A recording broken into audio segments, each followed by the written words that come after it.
यहाँ जो सरोवर की बात कर रहे हैं वो किस नाम से है? ये जो यहाँ सरोवर है वो कैला सागर के नाम से। पुराने मंदिर कितने हैं यहाँ पर जो आज जो स्थापना हुई है और जो पहले हो चुकी है? आज सारे मंदिर यहाँ प्राचीन है। प्राचीन मंदिर हाँ, है। केवल जो वर्तमान में एक राम दरबार जो बना हुआ है, केवल वही एक नया मंदिर बना हुआ है, जो भी, लेकिन वो भी काफी पुराना हो गया क्योंकि 1997 में उसका स्थापना हुआ था, राम दरबार का। और बाकी के सारे मंदिर जो है वो सब प्राचीन काल के हैं, जैसे कि कैला मैया का मंदिर है तो वो भी है, और कुंवर महाराज का मंदिर है, फिर उधर शिव जी का परिवार है वो है, फिर कुंवर महाराज के बड़े भाई हैं दाजी साहब महाराज, उनका मंदिर है, भैरव जी का मंदिर है, मैया जी का स्तंभ है, ध्वजा है बड़ी, और उसके बाद फिर कैला सागर सरोवर है। और संकट कटे मिटे सब पीरा, जो सुमरे हनुमत बलबीरा। मैं राम दरबार के करीब पहुंचने वाला हूं और आपको दर्शन कराऊंगा किस तरह से छवि बनी हुई है और यहाँ बैठने की व्यवस्था है इस दरबार में, और दरबार में लेके चलता हूं। आइए।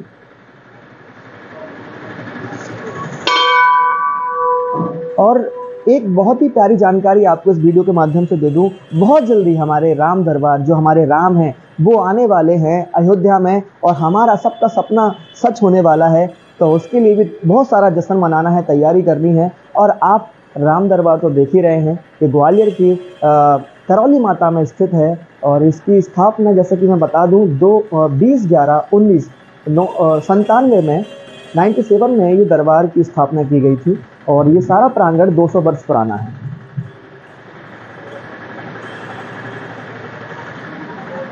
यहाँ हमारे गणपति बप्पा और राम दरबार, राधा कृष्ण की मूर्ति है, ठाकुर जी है, और बहुत प्यारी प्यारी पुरानी मूर्तियाँ रखी हुई हैं यहाँ पर।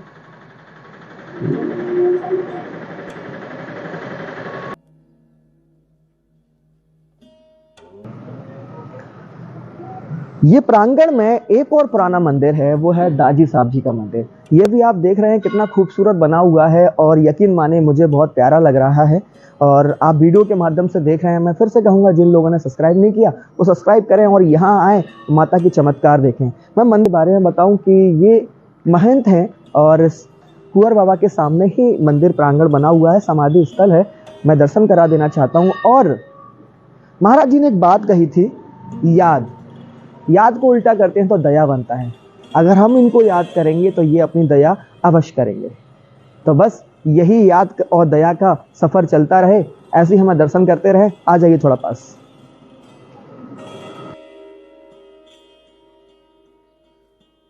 तो मंदिर का मैं दिखाना चाहूंगा किस तरह से इसका डिजाइन किया गया है। जिस तरह से हम साउथ में मंदिर देखते हैं ना, उस तरह का एक डिजाइन है, बहुत प्यारा डिजाइन है। थोड़ा सा अंदर जाके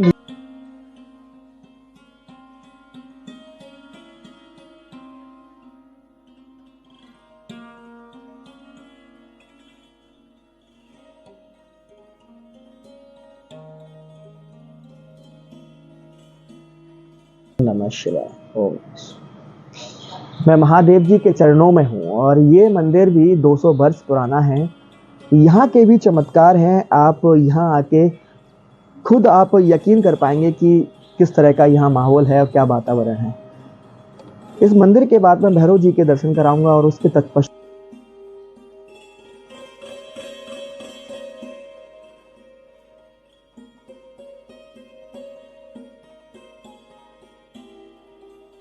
मेरे पीछे आप देख रहे हैं भैरवनाथ जी हैं। और सारे मंदिर यहाँ जो महाराज जी ने बताया 200 वर्ष पुराने हैं। राम दरबार 1997 का बना हुआ है। पहले नौलखा कहा जाता था, अब कहा जाता है इसको महल गांव। इसके दो रास्ते हैं, एक पीछे से रास्ता मैं दिखा दूंगा, एक कुआं बना हुआ है बहुत पुराना, वो भी आपको दिखाऊंगा, और एक रास्ता है सिटी सेंटर से होता हुआ आता है। मैं दर्शन करा देना चाहता हूँ भैरवनाथ के, कि वो आप दर्शन करें और आप भक्ति में लीन रहें।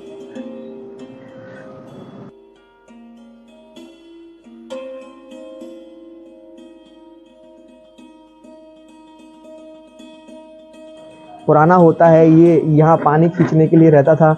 एक पुराना नज़ारा क्या रहता होगा वो तो देख के ही बनता है। उस साइड भी ऐसा लगा था, वो निकल चुका है। एक ये लगा है, एक ये लगा हुआ है, और पुराने पत्थरों का डिज़ाइन है, बहुत मजबूत है। आज भी, आज के समय में देखने को नहीं मिलेगा, और ये हमें देखने को मिलेगा सिर्फ यहाँ करौली धाम में। आ जाइए, अब चलते हैं।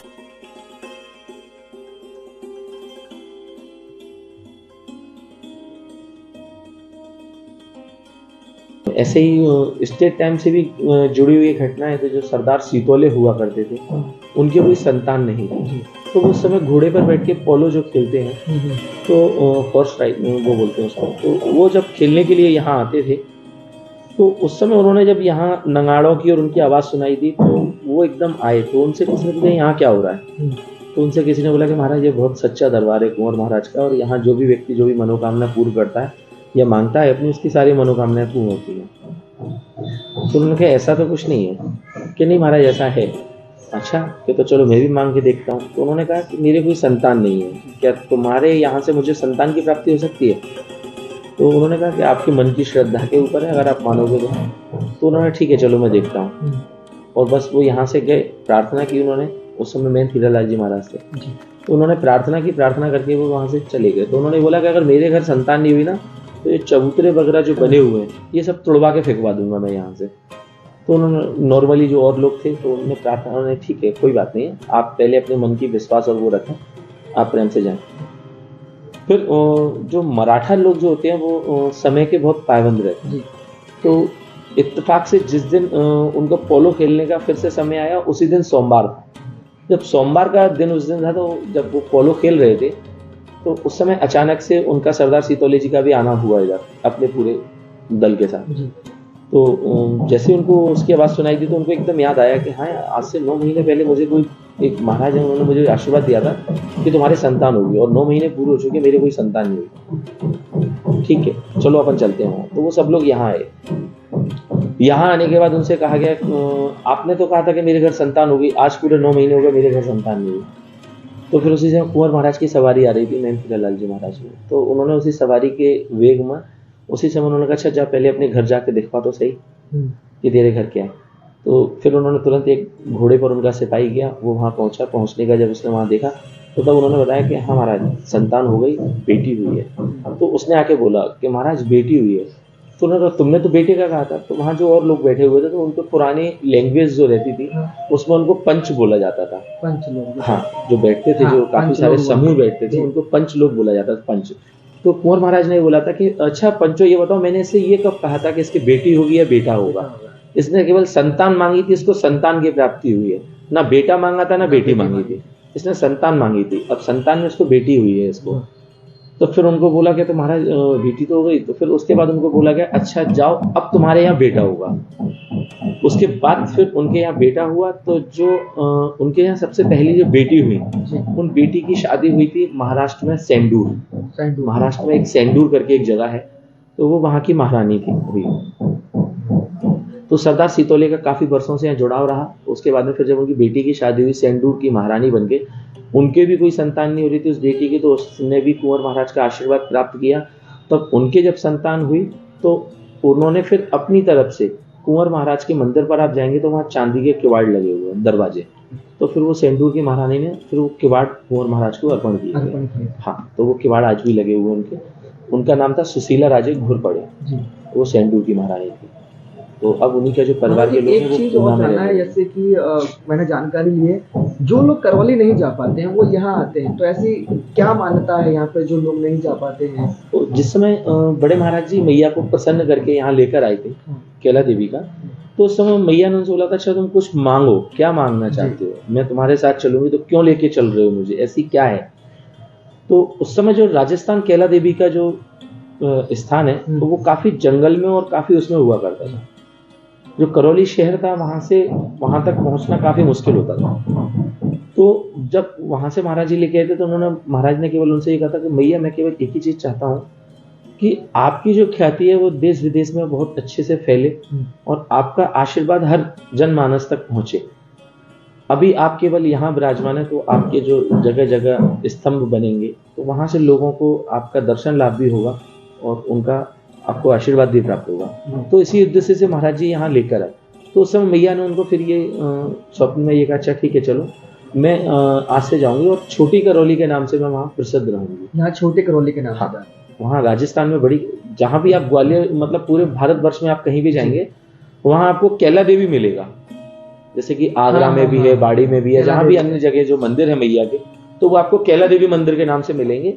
लेकिन जो जाना जाता है तो वो केवल आदमी यही कहता है कि बड़ी करौली राजस्थान और छोटी करौली महलगांव। तो छोटी करौली के नाम से यहाँ मैया को स्थापित किया गया और वो छोटी करौली के नाम से आज भी मैया यहाँ विराजमान है। और उस पर से जो भक्त राजस्थान नहीं जा पाते हैं अपनी आर्थिक परेशानियों को लेकर या जो भी उनके पास हैं, तो उस कारण से जो भक्त वहां नहीं जा पा रहे हैं, उन्हें कोई दिक्कत हो रही है या जो भी है उनकी समस्या, तो उस कारण से जो भक्त आके मैया की यहाँ विधिवत पूजा करते हैं, जैसे पूजा राजस्थान में करते हैं, ऐसे जो भक्त यहाँ पूजा करते हैं मैया की, तो मैया उनकी वो सारी मनोकामनाएं पूर्ण करती है और वो पूजा यहीं से ही स्वीकार करती है।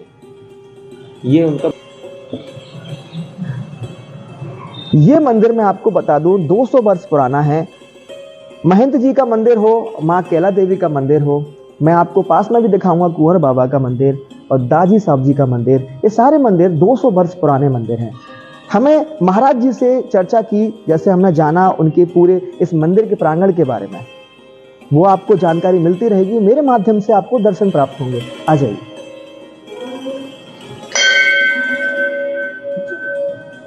पहले यहाँ पर पहले पहाड़ हुआ करता था, ये आज भी पहाड़ है, ये 1 2 या 3 मंजिल ऊपर है आज भी ये मंदिर। और यहाँ सेवा करते थे महंत जी और गाय चराते थे। तब से अभी तक यहाँ पूजा की जाती है और यहाँ दरबार लगाया जाता है, माई की भी पूजा की जाती है। ये 200 वर्ष पुराना आप देख रहे हैं, ये पत्थर का डिजाइन भी उसी समय का बना हुआ है मैया का वो।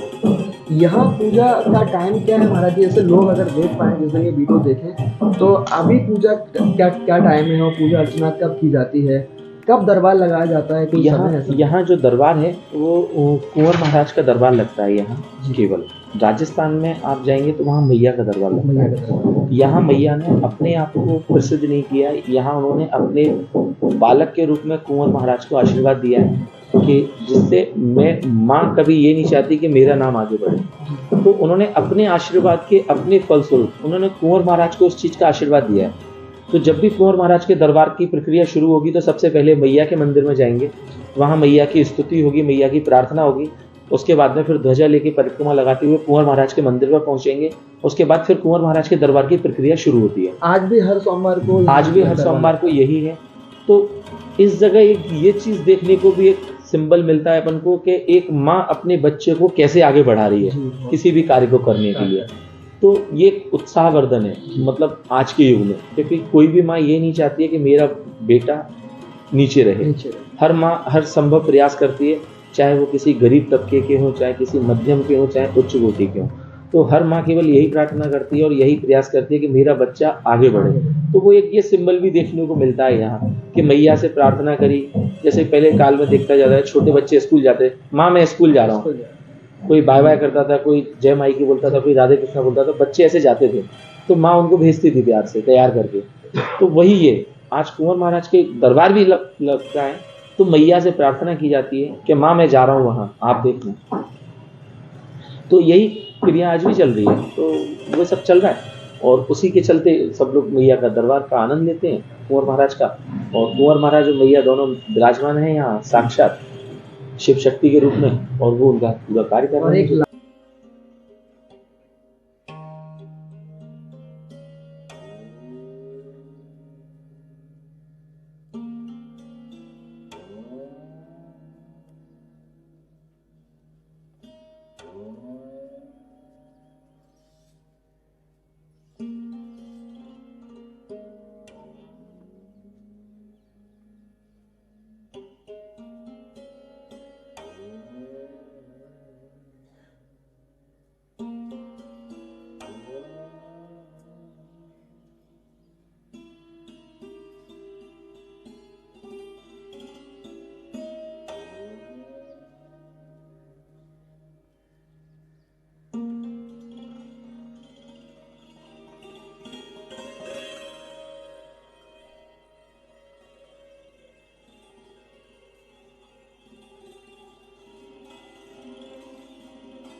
और मैं पूछना चाहूंगा कि एक ऐसा संदेश जो लोग यहाँ आए, और चमत्कार तो आपने सुनी ली है महाराज जी के जरिए, और कोई ऐसी जानकारी जो शायद किसी को नहीं मालूम हो और आप देना चाहें, लोग जुड़े, कैसे लोग जुड़ सकते हैं, किस तरह की कहानी? भैया आजकल के जो समय जो चल रहा जी। है उस समय में लोगों को संतान प्राप्ति के लिए काफी ज्यादा दिक्कतों का सामना करना पड़ता है ना। तो उसमें और जो नाना प्रकार की शारीरिक पीड़ाएं जो रह रही हैं उनके लिए लोग कुंवर महाराज के दरबार में आते हैं। और प्राचीन काल से लेकर आज तक जो चला आ रहा है, जिसमें मतलब कई साल तक कई ऐसे उदाहरण हैं कि जिनको अपन अगर बताने के लिए बैठेंगे, जो जिन परिवार के जिन पीढ़ियों के नाम से, तो सुबह से शाम हो जाएगी उसमें। तो जिनको संतान की प्राप्ति नहीं होती थी, वो कुंवर महाराज को विशेष दरबार है। जो लोग यहाँ अपने प्रेम भाव से और आस्था लेकर यहाँ आते हैं, उनको कुंवर महाराज के दरबार से संतान की प्राप्ति होती है। तो कुंवर महाराज के दरबार रहता है, उस दरबार में जब भी उनको प्रसाद दिया जाता है, यहाँ से झाड़ा लगाया जाता है, प्रसाद लगाया जाता है, उसके बाद उनको 9 परिक्रमा लगाने के लिए बोली जाती है। तो वो सिर्फ आपके भाव के ऊपर निर्भर है। आप अपना भाव रखें और कुंवर महाराज पे विश्वास रखें, और उस विश्वास और आस्था के जरिए आपकी मनोकामना पूर्ण होती है। जिनको संतान की प्राप्ति नहीं हो रही है, हर संभव प्रयास से उन लोगों को संतान की भी प्राप्ति होती है कुंवर महाराज के दरबार से। ये कुंवर महाराज का विशेष है। और बाकी जो हर घर में आदमी को आजकल की में परेशानी है, कोई आर्थिक समस्याओं से जूझ रहा है, कोई किसी से जूझ रहा है, तो उसको जूझने का केवल एक ही कारण है। वह कारण ये है कि आदमी अपनी जो परंपराएं हैं, जो नियम है, उन नियमों से विमुख हो गया है। विमुख होने का कारण यही है केवल कि माता पिता को जानकारी नहीं रही, उनके जो सास ससुर थे या जो उनके परिवारजन थे, उन्होंने उनकी जानकारी नहीं दी। उनकी जानकारी ना होने के अभाव में उन्होंने अपने पूर्वजों को और अपने पितरों का जो भी पूजन है, जो भी दैनिक क्रियाएं होती हैं पूर्वजों की, पितरों की, वह सब करना बंद कर दी उन्होंने। तो वो उस वजह से फिर वो सब लोग उनसे नाराज रहते हैं, पूर्वज और पितृ। इसलिए लोगों के घर में परेशानियां, धन दौलत ऐश्वर्य संपदा और वंश वृद्धि, ये जो 5 चीजें हैं, ये 5 चीजें जो चलती हैं, ये चलती हैं अपने पूर्वजों के आशीर्वाद से। इसमें किसी भी देवी कृपा की जरूरत नहीं है। आप राम जी के यहाँ जाइए, कोई फल नहीं मिलेगा आपको। आप कृष्ण जी के पास जाइए, कोई फल नहीं मिलेगा आपको। आप मैया के पास जाएं, कोई फल नहीं मिलेगा। आप अन्य जो भी देवी देवता हैं अपने हिंदू धर्म में, आप सबके पास जाइए, कोई भी आपकी मदद नहीं करेगा जब तक कि आप अपने पूर्वजों के निमित्त आप अपना कोई कार्य नहीं करते हैं। पूर्वजों का केवल एक ही उद्देश्य है, क्योंकि वह अपने पूर्वजों वो अपने घर के सदस्य हैं। आज इस दुनिया विद्यमान नहीं है, लेकिन वो हर जगह विचलित है। और आप जब उनका सारा कार्य करेंगे, उनकी जब सारी क्रियाएं करेंगे, तो ये 5 चीजें वो आपको प्रदान करेंगे, और उन्हीं के बदौलत ही आपको सारी चीजें मिलती हैं। और जब तक आप उनका पूजन नहीं करेंगे, तब तक आपको कोई भी चीज की प्राप्ति नहीं होगी, और वह जरूरी है करना। और उस सब चीज में कुंवर महाराज एक प्रेरणा बन जाते हैं, और उन्हीं के आशीर्वाद से, उन्हीं के यहाँ से पता लगता है, उन्हीं के दरबार से, कि आपको पूर्वजों की वजह से परेशानी है या अन्य कोई परेशानी है, तो एक आदमी को एक रास्ता मिल जाता है कि मुझे इस रास्ते पर जाना है, इस रास्ते पर जाने से मुझे सफलता की प्राप्ति होगी। तो इस प्रकार से उसे सफलता प्राप्त हो जाती है, और उसकी गोद भर जाती है, बेचारा अपने जीवन में खुशियां मनाता है, आनंद लेता है।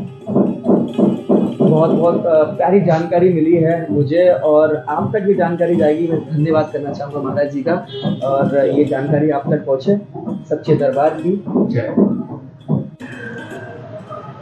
माँ केला देवी के प्रांगण में महाराज जी का आश्रम भी है। यहाँ माँ जगदम्बा आश्रम के नाम से यहाँ बनाया गया है, ऑफिस भी कह सकते हैं। यहाँ मुझे महाराज जी ने ये सारी कहानी जो बताई है माँ केला देवी की और यहाँ के महंत के बारे में, बहुत प्यारी जानकारी मेरे लिए थी और आपके लिए खास जानकारी है।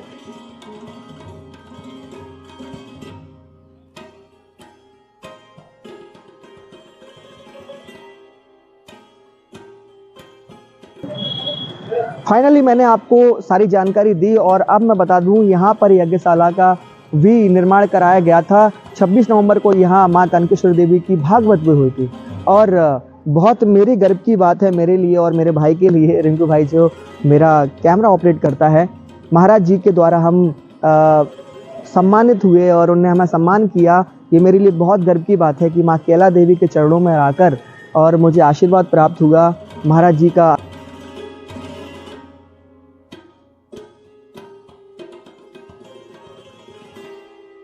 आगे की जर्नी मैं आपको बताऊंगा एक नए ब्लॉग के साथ, एक नए सफ़र के साथ। जिन लोगों ने मेरे चैनल को लाइक नहीं किया, सब्सक्राइब नहीं किया, तो चैनल को लाइक करें और सब्सक्राइब करें। मिलते हैं नेक्स्ट